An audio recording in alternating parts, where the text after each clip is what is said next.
기풍이 한창 전도에 열심일 때 기풍을 가장 힘들게 하는 사건이 터지고 말았습니다. 당시 기풍에게 아들 셋과 딸 하나가 있었는데 그중 셋째 아들 사준이 원인을 알 수 없는 병에 걸려 고열에 시달리기 시작한 것입니다. 사준은 마치 정신 나간 아이처럼 눈에 초점이 없었으며 헛소리까지 해댔습니다. 마침 기풍은 전도하러 나가고 없었고 아내인 유남의 사모 혼자 사준의 손을 잡고 병을 이겨낼 수 있도록 끊임없이 기도하였습니다. 그러나 사준은 전혀 나아질 기미조차 보이지 않았습니다. 그때 사경을 헤매던 사준이 어머니를 부르더니 갈치가 먹고 싶다는 말을 간신히 꺼냈습니다. 유남의 사모는 정신없이 갈치를 구하러 뛰쳐나갔습니다. 그러나 갈치를 살 돈도 없거니와 하루 종일 갈치를 구하러 돌아다녀도 구하지 못하고 집에 들어왔습니다. 그런데 집에 들어오자 그만 끔찍한 광경이 펼쳐져 있었습니다. 아들 사준이 싸늘한 시체로 변해 있었던 것입니다. 마침 전도에서 돌아온 기풍도 이 장면을 보았습니다. 기풍과 하매는 그대로 고꾸라져 통곡했습니다.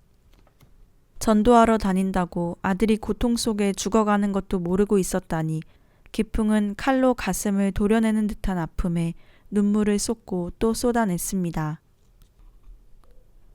두 사람은 성경 욥기를 읽으며 아들을 잃은 슬픔을 신앙으로 극복해 나갔습니다. 1912년이 되자 제1회 조선 예수교 장로회 총회가 열린다는 소식이 전해졌습니다. 그동안 기풍이 제주도에서 5년 동안 선교하면서 하나님께서는 많은 열매를 허락하셨습니다. 제주도에는 성내 교회를 비롯한 3개의 교회와 5개의 기도처가 생겼으며 교인 수는 400명에 이르렀습니다. 제주도 사람들은 정직하고 의리가 있어 예수님을 믿어도 목숨을 걸고 철저히 믿었습니다. 이기풍은 복음을 전하며 때로는 돌에 맞기도 하고 멸시와 천대 그리고 죽음의 위협을 받았지만 고난의 세월을 지난 끝에 마침내 기적을 맛본 것을 하나님께 감사드렸습니다. 그 주일 이기풍은 전교인을 모아놓고 하나님께 감사 예배를 드렸습니다. 그날의 성경 말씀은 요한복음 12장 24절이었습니다. 내가 진실로 진실로 너희에게 이르노니 한 알의 밀이 땅에 떨어져 죽지 아니하면 한 알 그대로 있고 죽으면 많은 열매를 맺느니라. 성경을 읽은 후 이기풍의 설교가 시작되었습니다. 평양 건달 시절 마포 선교사를 돌로 쳤던 이야기, 제주도로 오다가 풍랑을 만나 목숨을 잃을 뻔했던 이야기, 제주도에서 전도가 되지 않아 고통에 몸부림쳤던 이야기 등 그런데 무수한 고통의 터널을 지나온 지금 이렇게 복을 받아 설교하게 되었다는 고백을 하였습니다. 그때 설교를 듣던 교인 중 한 명이 갑자기 흐느끼기 시작했습니다. 그는 다름 아닌 신앙을 지키려다 머리카락까지 잘랐던 김기평이었습니다. 그 눈물이 전염되기 시작하여 주변의 사람들도 울기 시작했습니다. 그 순간 이기풍도 가슴 깊은 곳에서 뭔지 모를 북받침이 올라옴을 느꼈습니다. 그때 이기풍은 강단에서 다시 올라 외쳤습니다. 여러분, 우리는 오늘 인간이 살아가는데 고난을 참아내는 인내가 얼마나 소중한 것인지 배웠습니다. 또 그 인내가 얼마나 대단한 결과를 만들어내는지도 배웠습니다. 앞으로도 우리에게 또 어떤 고난이 닥쳐올지 모릅니다. 하지만 우리 모두 하나님이 주시는 인내로 다 이겨내야 합니다. 우리는 그렇게 할 수 있습니다. 이기풍이 제주도에서 훌륭한 사역을 할 수 있었던 배경에는 부인 윤하매의 헌신이 있었기에 가능했습니다. 윤하매는 황해도 안악의 중골이라는 시골 마을에서 윤진사의 딸로 태어났습니다. 그런데 15 꽃다운 나이에 말라리아 열병에 걸리게 되었습니다. 수많은 의원을 다니고 좋다는 약은 다 써봤지만 아무 소용도 없었습니다. 병세는 점점 더 심해져 3년간이나 계속되었습니다. 가족들은 무당에 의지하여 구판을 벌여보았으나 아무 소용이 없었고 병은 좀처럼 나을 기미조차 보이지 않았습니다. 그때 김채봉이라는 남자가 들어오더니 자신은 한양에서 왔으며 자신의 스승이 유명한 재중원에 있다고 하였습니다. 그 스승은 바로 언더우드 선교사였습니다. 김채봉은 유남해의 방에 들어서자마자 갑자기 무릎을 꿇고 기도를 하기 시작했습니다.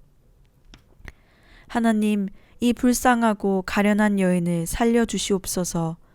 그렇게 며칠을 유남해의 집에 와서 기도를 하였습니다. 그러던 어느 날 김채봉이 기도를 하고 있는데 죽은 듯 눈을 감고 있던 하매의 눈이 번쩍 뜨였습니다. 김채봉은 정신을 차린 하매에게 복음을 전했습니다. 예수님을 믿으시면 죄사함을 받고 병도 나을 수 있습니다. 이후로 하매는 김채봉에게 배워 기도하기 시작했습니다. 간절히 기도한 지 2달이 지나던 때 그날도 어김없이 눈을 뜨자마자 기도를 하고 있는데 가슴이 울컥하더니 갑자기 눈물이 쏟아지며 자신의 죄를 토해내며 회개하기 시작했습니다. 바로 그 순간 갑자기 방안이 환해지더니 흰옷을 입은 사람이 나타났습니다. 그분의 몸에서는 광채가 발하고 있었고 곧 그 광채가 유남해의 머리부터 발끝까지 비춰 주었습니다. 그동안 얼어붙어 있던 하매의 몸에 불기운이 덮치면서 손발이 움직이기 시작했습니다. 너무 놀라 하매는 고개를 들어 그 흰옷 입는 분을 쳐다보려 했습니다. 그러자 그분은 사라지고 없었습니다. 그날 이후로 유남해는 기력을 회복하여 스스로 머리 손질도 하고 마당을 거닐기도 하였습니다. 유남해의 부모님은 고마움의 표시로 김채봉에게 살해를 하려 했으나 그는 한사코 거절하며 대신 하매가 일주일에 한 번 예배를 드릴 수 있게 허락만 해달라고 하였습니다. 그 후로 하매는 김채봉의 집 한쪽에 있는 예배당에서 기도하고 성경을 읽으며 신앙을 키워나갔습니다. 그런데 이상한 소문이 퍼지기 시작했습니다. 하매가 서양 귀신에 들려 남정네 집에 드나들고 있다는 소문이었습니다. 윤진사는 이 소식을 듣고 노발대발하며 예배당에 가지 못하도록 하였습니다. 그러나 예배당에 가지 못한다는 것은 하매에게 죽음과도 같은 일이었습니다. 어떻게 해야 할지 고민할 때 김채봉은 하매에게 평양의 마포 선교사를 찾아가 보라고 알려주었습니다. 유남해는 부모를 거역하고 집을 떠나자니 고민하지 않을 수 없었습니다. 그러나 자신이 사는 것이 곧 부모님을 위한 길이기도 하다는 결론을 내리고 집을 떠나기로 결심하였습니다. 집을 나온 하매는 남쪽을 향하여 걷고 또 걸었습니다. 살을 도려내는 듯한 매서운 추위도 그녀의 뜨거운 마음을 식히지 못하였습니다. 밤이면 남의 집 부엌에 몰래 들어가 아궁이 옆에서 새우잠을 잤고 허기가 져 쓰러질 것 같으면 거지처럼 밥을 빌어먹기도 했습니다. 그렇게 기력이 소진하여 쓰러진 것이 한두 번이 아니었지만 그때마다 성경책을 읽으며 다시 힘을 내었습니다. 그렇게 보름을 걷고 또 걸어 평양에 도착하였습니다. 하매의 발은 이미 퉁퉁 부어올라 더 이상 걸을 수가 없었지만 마지막 힘을 내어 마페 선교사의 집을 찾아갔습니다. 그런데 집에 들어서자마자 그만 정신을 잃고 말았습니다. 눈을 떴을 때 그녀 앞에 한없이 눈물을 흘리며 기도하는 외국인이 보였습니다. 하매는 마포 선교사에게 그간 자신의 사정을 털어놓았습니다. 그녀의 이야기를 들은 선교사는 눈물을 흘리며 대답하였습니다. 이제 이곳에서 걱정 말고 하나님을 마음껏 예배하십시오. 윤하매는 마포 선교사의 집에 한동안 기거하며 그의 일을 도왔습니다.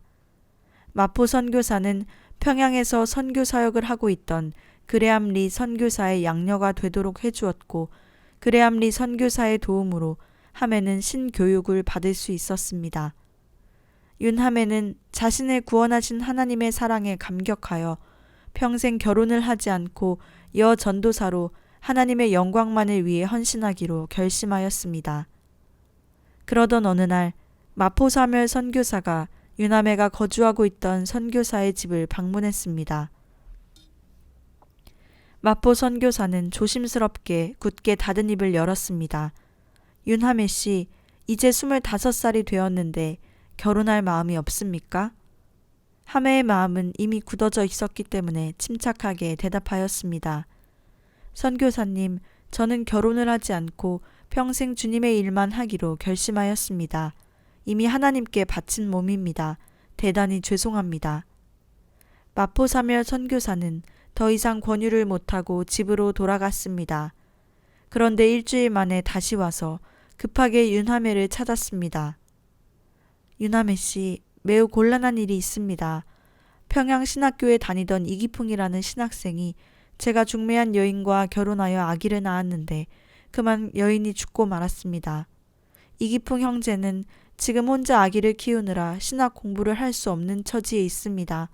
이 문제 때문에 지난번에 윤하매 씨를 찾아왔는데 하매 씨가 좀 도와줄 수 없겠습니까? 윤하매는 어안이 벙벙하여 마포 선교사를 바라볼 뿐이었습니다. 그렇게 선교사가 떠나간 후 윤하매는 아무 일도 손에 잡히지 않았습니다. 결혼을 하지 않겠다는 결심이 흔들리기 시작하였습니다. 눈을 감고 기도를 하면 어미를 찾아 목이 메어 오는 갓난아기의 울음소리가 들려오는 듯 했습니다. 윤하매는 견딜 수 없어 금식 기도를 시작하고 3일째 되는 날 주님의 세미한 음성을 들었습니다. 하매야, 내가 이 십자가를 져야 한다. 네가 희생의 제물이 되어 이기풍이 훌륭한 주의 종이 될 수 있도록 뒷바라지를 해야 한다. 주님의 음성을 듣고 하염없이 눈물을 흘리며 이스라엘 십자가를 지고 주님의 종의 아내가 되기로 결심하였습니다. 이렇게 되어 마포사멸 선교사의 주례로 급히 결혼을 하게 되었습니다. 윤하매 사모는 이기풍 목사와 결혼하여 3남 2녀를 낳아 길렀으나 언제나 큰아들을 깨끗한 물로 목욕시킨 후 그 다음에 자신이 낳은 아들을 목욕시켰습니다. 그녀는 제주도에서 반 목사라는 칭호를 받을 정도로 이기풍 목사를 그림자처럼 따라다니며 헌신하였습니다.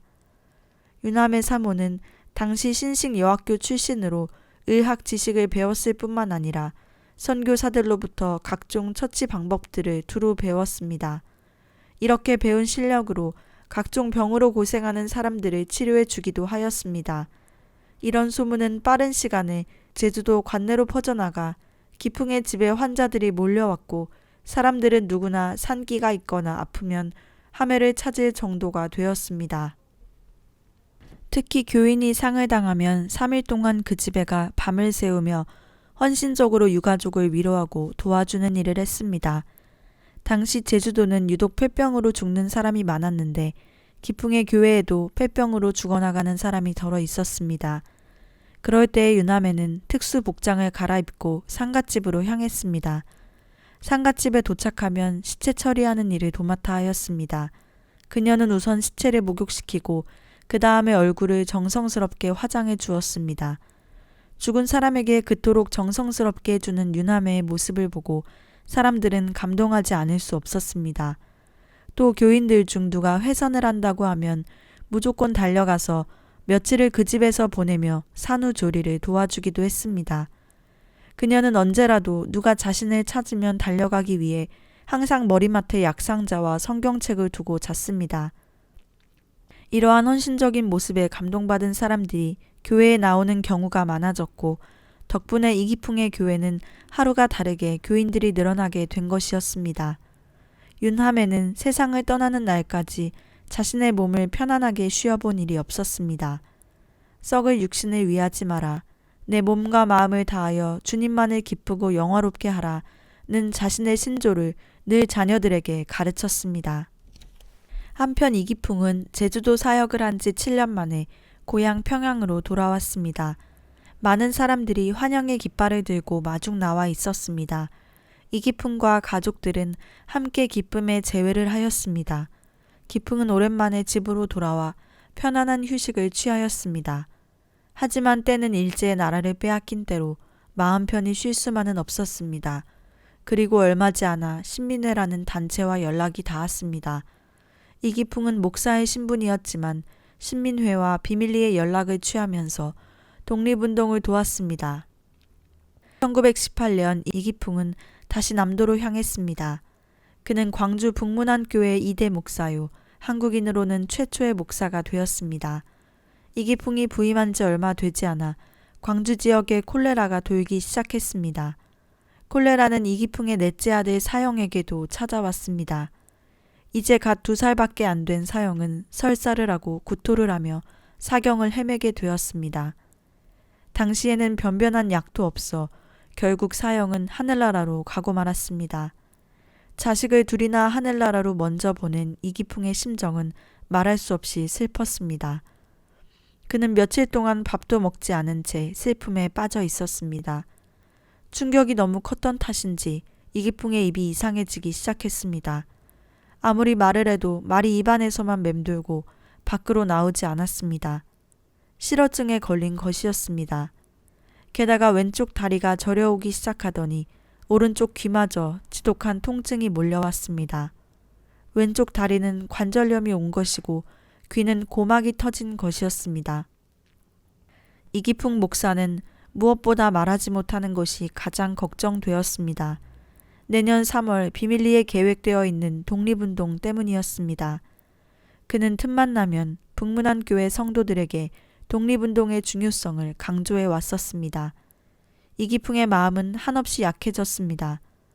그러나 유남의 사모는 옆에서 계속해서 힘을 북돋아 주었습니다. 마음 약해지지 마시오. 남자가 한번 마음을 먹고 신학교 문을 나온 이상 나라 잃은 불쌍한 영혼들을 끝까지 구해야 하지 않겠습니까?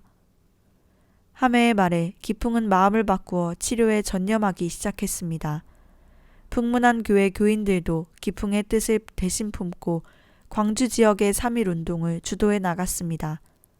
그러나 예상했던 대로 경찰들이 몰려와 교인들을 붙잡아가고 교회 부지까지 몰수해 버리는 등 교회는 최대의 위기를 맞이하고 말았습니다.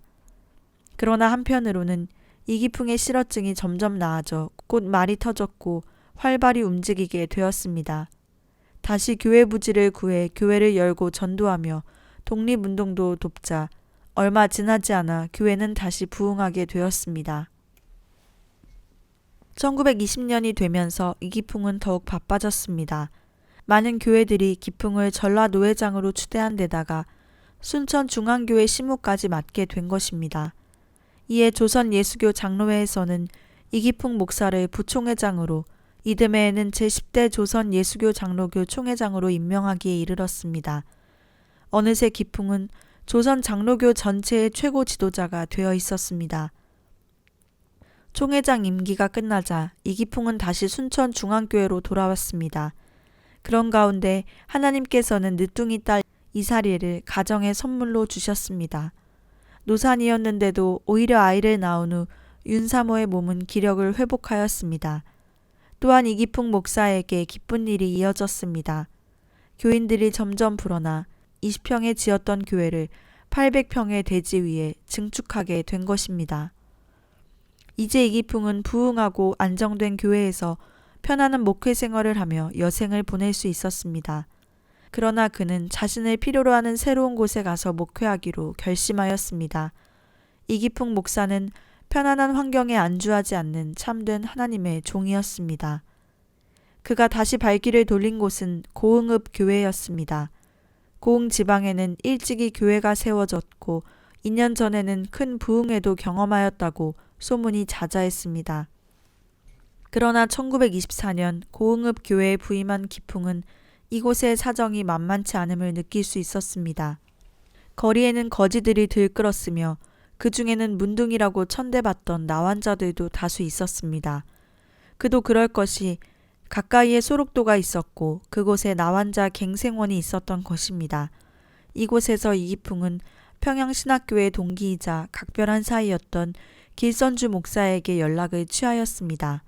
당시 곳곳에서 신의와 기적을 일으키며 부흥사로 이름을 날리던 길선주 목사가 와준다면 커다란 도움이 될 것이라 생각했습니다. 길선주 목사는 이기풍의 부탁을 흔쾌히 승낙하여 부흥회를 인도하였는데 고흥에 수많은 사람들이 참석했고 은혜 받았습니다. 하나님의 사랑을 경험하고 조국의 암담한 현실을 가슴 아파하며 간절히 기도한 집회였습니다. 이기풍 목사는 어려운 사람들을 돕는 데 더욱 앞장섰습니다. 그는 특별히 고흥 지방에 유난히 많은 거지들과 나환자들에게 관심을 가졌습니다. 아무도 거들떠보지 않고 모든 사람들이 외면하는 그들을 극진히 돌봤습니다. 하루는 유남의 사모가 길을 가는데 구걸하다가 쫓겨난 거지를 보았습니다. 유남에는 그 거지에게 다가가 밥을 사주면서 사정 이야기를 들었습니다. 하루 종일 국어를 다녀도 밥을 얻지 못했는데 집에서 굶고 있는 딸을 생각하니 가슴이 미어진다던 거지는 더 이상 말을 잇지 못하고 울음을 터뜨렸습니다. 그 모습을 보던 하매는 그들을 보살피기로 결심하였습니다. 유남의 사모는 아침이 되면 거지들을 불러 정성껏 밥을 하여 대접해 주었습니다. 어느덧 이기풍의 집은 거지들로 들끓게 되었습니다. 거지들 중에는 나환자들도 제법 있었습니다. 코가 떨어져 나간 사람, 눈알이 골마 빠진 사람, 손이 떨어져 나간 사람, 입이 일그러져 침이 질질 흐르는 사람들에게 윤사모는 손수 밥을 떠먹여 주었습니다. 하매는 이렇게 거지들과 환자들에게 가족처럼 밥을 해주고 대접하면서 전도하는 일도 잊지 않았습니다. 하나님은 여러분을 사랑하십니다. 용기를 내세요.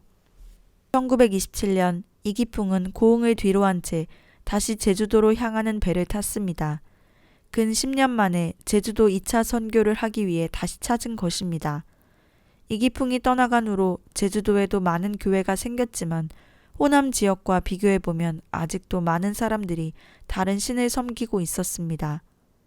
그는 자신의 눈물과 피와 땀이 밴 성내 교회를 다시 찾아갔습니다. 그런데 그들의 생활은 궁핍하고 피폐해 보였습니다. 기풍은 그들을 보며 자신의 남은 인생을 저 불쌍한 영혼들을 위해 살겠다는 다짐을 하였습니다. 이기풍은 그렇게 이곳에서 매일 새벽 제단을 지켰습니다. 새벽 예배가 끝나고 혼자 남은 이기풍은 그때부터 강대상을 부여잡고 큰 소리로 울며 기도하기 시작했습니다. 하나님 아버지, 감사합니다. 저는 죄인 중에 괴수입니다.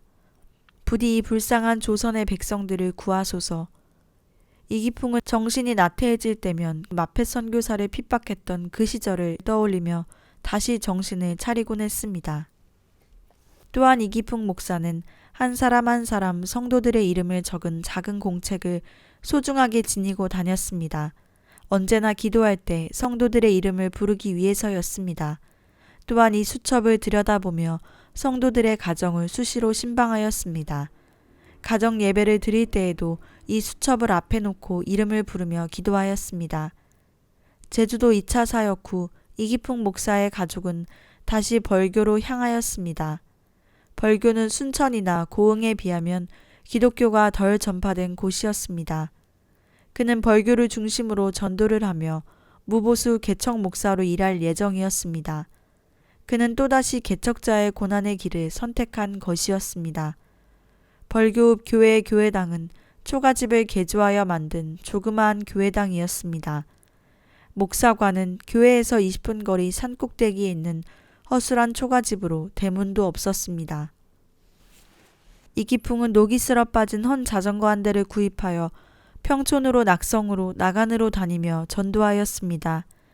이기풍의 교회 주변 마을에는 가난하고 어려운 사람들이 너무도 많았습니다. 부모 없는 고아들이 질비했고 돈이 없어 학교에 못 가는 아이, 눈이 먼 봉사도 있었습니다. 그는 교인들에게 어렵고 가난한 사람들을 돕는 것은 신자의 의무라는 것을 열심히 가르쳤습니다. 그렇게 연보를 모아 불쌍한 고학생들에게 학비를 보태주고 눈이 먼 아이를 맹아학교에 보내주는 일을 했습니다. 뿐만 아니라 자식이 없는 집을 가리고 어른들을 설득하여 부모 없는 고아들에게 부모를 정해주기도 하였습니다. 이기풍이 하는 일을 보고 교인들이 칭찬이라도 할라치면 어느새 이기풍은 손사래를 치며 다 하나님이 하시는 일이라며 겸손해하였습니다. 벌교읍 교회의 주일날 점심시간에는 늘 한바탕 잔치가 벌어졌습니다.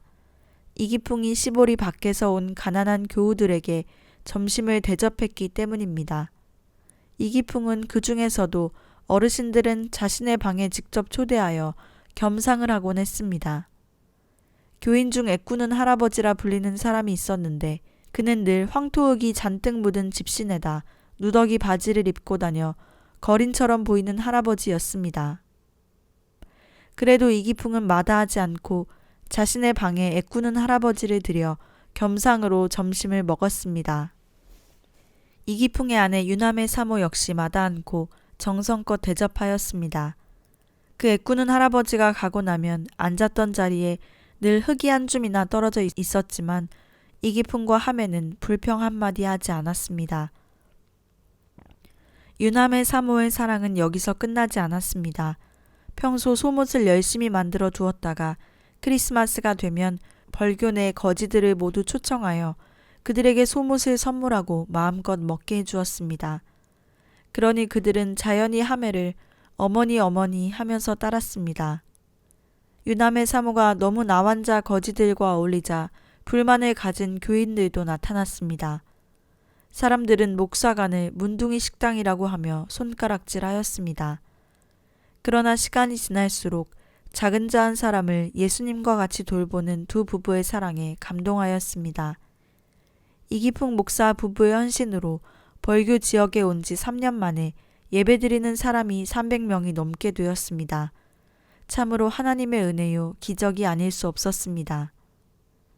그런데 청천벽력 같은 일이 일어났습니다. 첫째 딸 사라가 어느 날부터 배가 아프다고 신음을 하기 시작하더니 나을 기미가 보이지 않았습니다.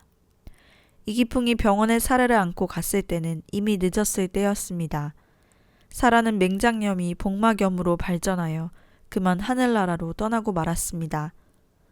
의사와 결혼까지 앞두고 있었던 딸 사라의 소처는 참으로 믿을 수 없는 일이었습니다.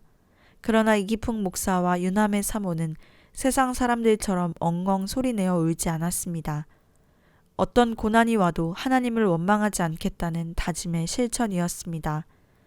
세상에 썩어질 소망이 아니라 영원한 하늘나라의 소망으로 두 사람은 세 번째 자녀도 그렇게 하나님께 올려드렸습니다.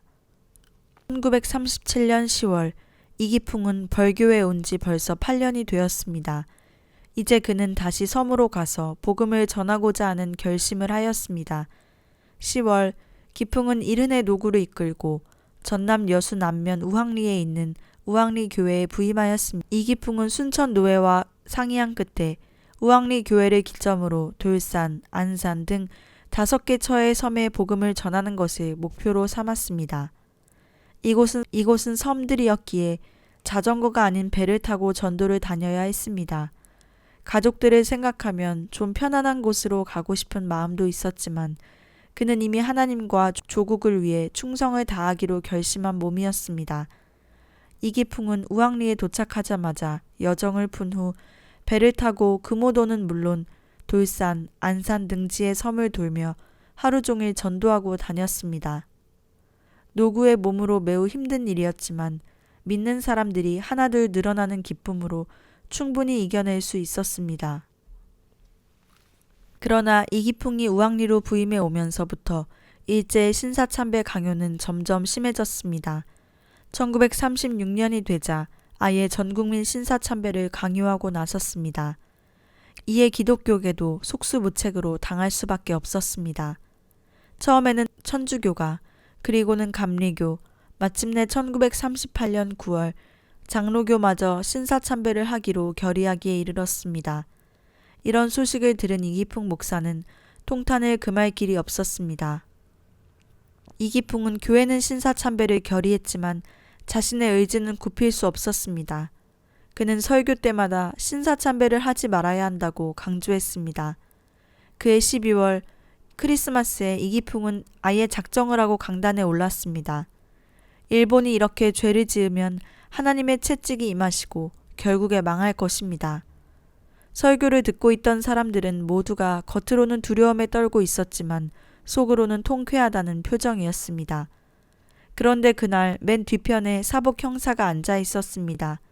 아무도 그가 일본 형사인지는 알지 못하였습니다.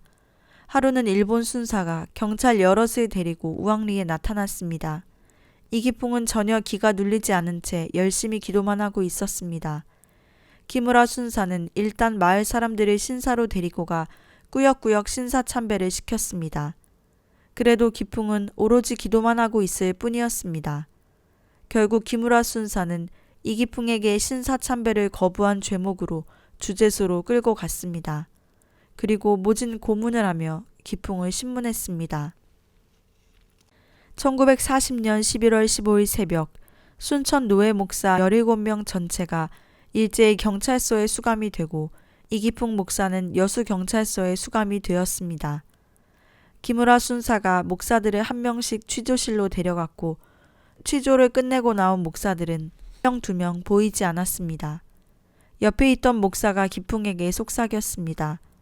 순순히 자기들이 시킨 대로 한다고 도장만 찍어주면 풀어준다네요. 이 목사님도 건강 생각하셔서 적당히 하세요. 기풍은 그저 눈을 감은 채 연신 깊은 기침만 해대고 있었습니다. 이제 기풍 차례가 되어 취조실로 들어갔습니다. 기무라 순사는 기풍에게 신성한 대일본 제국의 신사참배를 거부하는 순악질이라며 미국의 스파이 노릇을 하고 국가를 모독한 죄까지 더해졌다고 하였습니다. 그러나 이기풍은 전혀 밀리지 않고 눈을 부릅뜨고 조목조목 반박하였습니다. 내가 신사참배를 할 수 없는 것은 우상에게 절하는 것이 하나님을 배반하는 것이기 때문이요. 그리고 국가를 모독했다는 것은 내 설교 때문에 그러는 모양인데 그건 당신의 나라가 우리 조선에 너무도 나쁜 짓을 많이 하기 때문에 당연히 했던 말이외다. 기무라 순사의 얼굴은 사색이 되었습니다. 일그러진 얼굴의 기무라 순사는 기풍에게만 따로 고문을 가하기 시작했습니다. 거꾸로 매달아 불에 지진 채찍으로 때리는가 하면 끔찍한 전기 고문을 해댔습니다. 이러한 것들은 노구의 기풍이 견뎌내기엔 극한에 가까운 것이었습니다. 하지만 이 기풍은 끝까지 기계를 굽히지 않았습니다. 그렇게 세월이 지나고 있을 무렵 여수 경찰서에 막내딸 사례가 찾아왔습니다.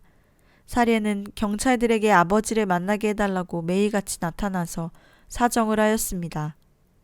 형사는 5분간 만에 면회를 특별히 허락해 주었습니다. 이기풍은 고문 후유증으로 절뚝거리는 발을 질질 끌며 면회실로 갔습니다. 딸에게 약한 모습을 보여주기 싫었지만 이미 지병 때문에 제대로 먹지도 못하고 이빨마저 다 빠져버려 뼈와 가죽만 남은 몰골은 감출 길이 없었습니다. 딸 사례는 이기풍을 보더니 달려와 붙들고 흐느끼기 시작했습니다. 이기풍은 있는 힘을 다해 서 있으려 했지만 의지와 상관없이 털썩 주저앉고 말았습니다. 이기풍의 눈에도 눈물이 고였습니다. 사례야, 너 왜 이 아버지의 험한 꼴을 보려 여기까지 들어왔느냐. 사례는 어렵게 얻은 이 시간을 눈물을 흘리며 있을 수 없었습니다. 가져간 보자기를 풀어 준비해온 속내의와 솜 저고리를 갈아입혔습니다. 저고리 밖으로 드러난 앙상하게 마른 몸이 사라의 마음을 저미게 했습니다. 또한 조그만 성경책을 전해주고는 집에서처럼 열심히 몸을 주물러 드렸습니다. 아버지 이기풍 목사의 몸은 산송장과 같이 차가웠습니다. 이기풍의 눈에서는 하염없이 눈물이 흘러내렸습니다. 기풍은 마지막 힘을 내어 사례에게 말했습니다. 사례야, 절대 우리가 받는 고난을 원망하지 말아라. 이 애비는 잘 참고 있단다. 하나님이 기뻐하실 거야. 그리고 우리 조국은 반드시 독립할 거야. 그들을 지켜보는 김영사의 눈가도 촉촉해졌습니다. 일제 말기로 치닫던 1942년 이제 이기풍은 75의 나이로 접어들고 있었습니다. 이곳에 수감된 지도 2년이 훌쩍 지났습니다. 그 사이 건강은 더욱 나빠졌으나 기도는 하루도 빠뜨리지 않았습니다. 어느 날부터는 작심을 하고 식음을 전폐한 채 하나님을 부르짖으며 기도하기 시작했습니다. 그러다 보니 기풍은 점점 뼈와 가죽만 남은 시체와 같은 몰골로 변해갔습니다. 울부짖으며 기도하다 쓰러지는 일이 다반사로 일어났습니다. 그래도 그는 취조를 당할 때마다 나는 죽어도 일본 귀신한테 절할 수 없다. 너희들이 지금 총을 쏘아 죽인다고 해도 나는 하나님 외에 다른 신을 섬길 수 없다. 고 하며 완강히 거부하였습니다. 이에 여수경찰서의 간부들은 노심초사하기 시작했습니다. 만약 한국 기독교계에 이름난 인물인 이기풍 목사가 고문 때문에 죽었다는 소문이 퍼지면 자신들이 곤란해질 수도 있었습니다. 무엇보다 당시 고령자를 고문하는 것은 법으로도 금지되어 있었는데 이를 어긴 것이 걸리기도 했습니다. 결국 회의 끝에 여수경찰서 간부들은 이기풍을 광주 형무소로 옮기기로 결정하고 그 전에 기력을 회복시키기 위해 잠시 가석방을 해주기로 결정했습니다. 하지만 이기풍은 아직 풀려나지 못한 목사들도 많은데 혼자서 살자고 나갈 수 없다며 거절하였습니다. 순사들은 안 나가겠다고 저항하던 이기풍을 끌고 경찰서 밖으로 내동댕이 쳤습니다. 그렇게 하여 3년 만에 지옥 같은 감옥을 나가게 되었습니다. 우왕리로 돌아왔지만 이기풍은 꼼짝을 못하고 누워 있어야 했습니다. 그는 병석에 누워서 이렇게 말하였습니다. 1907년 같이 평양신학교를 졸업한 6 동지들은 나보다 먼저 하늘나라로 올라가서 내가 오기를 기다리고 있을 거야. 내가 해방을 보고 천국에 가려고 기도를 했지만 이렇게 쇠약해졌으니 아마 못 보고 가겠지. 그리고 자신만 먼저 풀려나오게 됨을 분하게 여기며 경찰서에 두고 온 목사들을 위해 죽는 날까지 담대한 믿음과 변치 않는 신앙을 주시라고 끊임없이 기도하였습니다. 1942년 6월 13일 주일 이기풍은 양쪽의 부축을 받으며 우왕리 교회에서 마지막 성찬식을 거행하고 설교하였습니다. 그는 마지막 설교에서도 성도들에게 하나님 외에 다른 신을 섬기지 말라고 하였습니다. 아이들에게까지도 뒷산에 있는 신사에 가까이 가서 놀다가 혹시라도 신사에 가서 절하는 일이 없도록 신신당부를 하였습니다. 이기풍은 그로부터 일주일 뒤 6월 20일 주일 새벽 하나님의 부름을 받았습니다. 그날 우왕리 교회에는 이기풍 목사의 죽음을 슬퍼하는 성도들의 목소리가 하늘 높이 울려 퍼졌습니다. 그리고 1959년 9월 29일 대한예수교 장로회가 대전에서 모이게 되었습니다. 그때 초대 목사 부인 중 생존해 있는 사람은 윤함의 사모밖에 없었습니다. 총회에서는 한국 선교 75주년을 기념하여 이기풍 목사와 부인 및 가족에게 감사장을 주었습니다. 윤함의 사모는 이기풍 목사의 뒷바라지를 하며 사람들에게 산 예수, 믿음의 어머니 등으로 불렸습니다. 그녀는 이러한 유언을 남겼습니다. 세상과 짝하지 마라. 5분 이상 예수님을 잊지 마라. 열심히 교회 봉사를 하라. 상대방이 내 인격을 어떠한 방법으로 무자비하게 짓밟고 천대와 멸시를 하더라도 십자가에 매달리신 예수님만을 바라보며 끝까지 참아라. 내가 세상을 떠난 후에 심판대에서 예수님께서 판가름을 해주실 것이다. 신자의 무기는 감사와 인내와 사랑과 겸손이다. 감사는 축복을 열고 닫는 자물쇠이기 때문이다. 그리고 85세의 나이로 이기풍 목사의 뒤를 밟아 하늘나라로 갔습니다. 이기풍 목사 그리고 윤함의 사모 두 분의 삶과 신앙은 한국교회 개척 역사에 길이 남을 소중한 유산입니다.